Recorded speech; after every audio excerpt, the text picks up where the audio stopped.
Well guys, a 65-year run has officially come to an end today.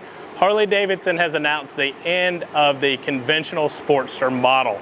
Now I say conventional Sportster model because they did come out in 2021 with a Sportster S, but if you've seen that bike, you're very aware that that thing is nothing like a traditional Sportster, which kind of confused me as to why they gave it the Sportster name.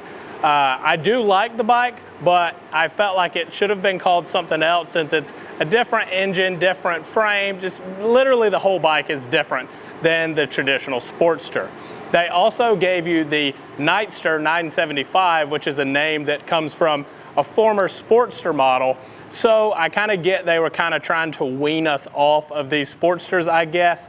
But I wish they kind of would have given those bikes their own name since they're on the Revolution Max platform, etc. So the 65-year run started in 1957 with the first ever Sportster, and they have changed a lot compared to the model that I'm sitting on. However, they made very slow, very incremental changes throughout the years. So one of the things that people loved about the Sportster was the availability of aftermarket parts for this bike. There are companies that their whole brand, their whole company is based around providing you guys parts for these Harley Davidson Sportsters. Now, I've been saying the Sportster would go away for probably a little over a year now, and that's just because of emissions and the fact that every model year we seem to get less and less Sportster models. Whereas now in 2022, if you want a Sportster, you're gonna get one of these, which is the Sportster 48, a 1200cc bike, or you're going to get the Iron 883. Those are your only two options in the Sportster for this year, and that's how I knew for sure that this bike would go away. I assumed it would be starting with the 23 model year, but now we have confirmation. Now, if you want a brand new Sportster, this is the year to get it clearly, because you won't have any conventional Sportsters next year.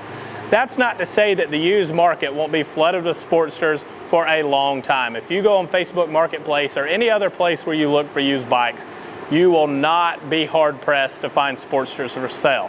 Now, some of those bikes have been ragged out, some of them have been chopped up. There's a few still original or a few tastefully done. You just have to take your time, do your homework, and find one that fits you. But I mean, dude, you can pick up a Sportster for 1,500 bucks. It's gonna need some work, but you can make a really cool bike out of it and end up with less than 5 grand and a pretty cool Harley Davidson. Now, we do have to ask the question of what's next, because as these bikes go away, in my opinion, Harley Davidson doesn't really have an entry-level motorcycle. Now, the Sportster S and the Nightster 975 are smaller bikes with a little less weight. However, the cheaper of the two, being the Nightster 975, starts around $14,000. In my opinion, that's not an entry-level bike. When I got into the Harley Davidson world, you could pick up a brand new Iron 883 for right around 8 grand. That's what I think most people would consider an entry-level price point. Now, they also need to do it carefully, because if you remember, the Street 500 and Street 750 also aimed at entry-level riders. Terrible bikes, nobody liked them, and those things got the axe quick. So as some of you know, some of you don't, I do have a really, really good working relationship with my local dealership, Timms Harley Davidson, and I have done some stuff with Harley Corporate. Now, for some reason, a lot of people that watch YouTube tend to think if you've worked with Harley in the past, they tell you what to say and you know all these secrets. Unfortunately, that's not the case. I know absolutely nothing. So this is where I turn to you guys for help.